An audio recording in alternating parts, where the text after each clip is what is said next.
For children who have experienced abuse, telling their story once is hard enough. Star Child Advocacy Center has a system designed to make sure they only have to do it once. They have interview rooms with two-way mirrors that allow law enforcement and child protective services to listen to the disclosure without re-traumatizing the child. Our Logan Riggenbaugh spoke to a child abuse sexual exploitation investigator with the Parkersburg Police Department about how she conducts investigations with North Star's help. When children are brought into North Star, they are taken into an interview room to talk to a forensic interviewer. The room is designed to provide a comfortable environment. The forensic interviewer is trained to help the child feel comfortable enough to share what happened.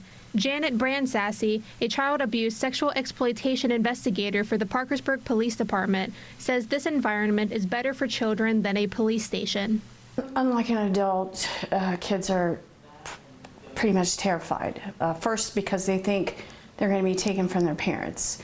And second of all, police department can be very intimidating.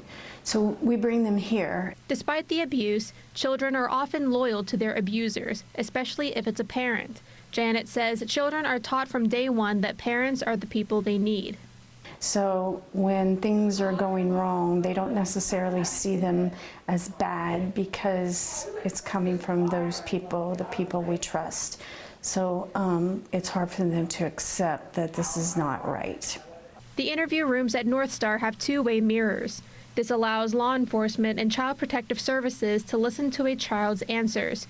When a child does disclose the abuse, Janet says it's hard to be happy. You want to be elated, but you can't be because this is a traumatic situation. But you are very much elated so that you can move forward with this case and finally get justice for those who are really unwilling to talk, especially if it's parents. Janet says it's important to step up and make sure they get the justice they need.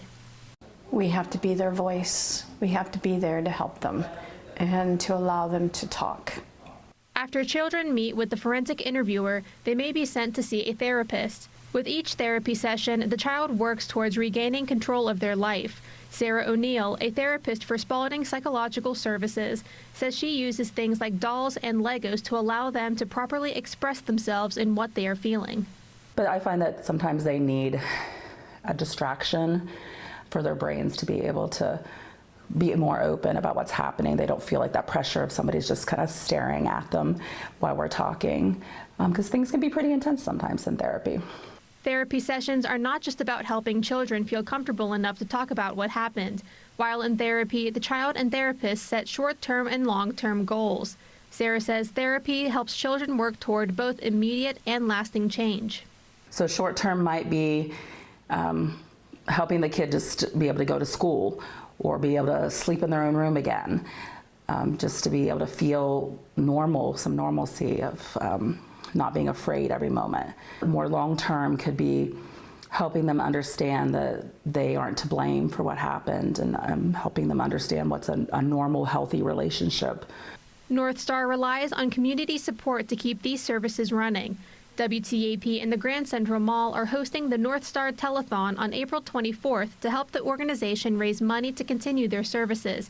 If you're interested in donating, you can scan the QR code that's on your screen.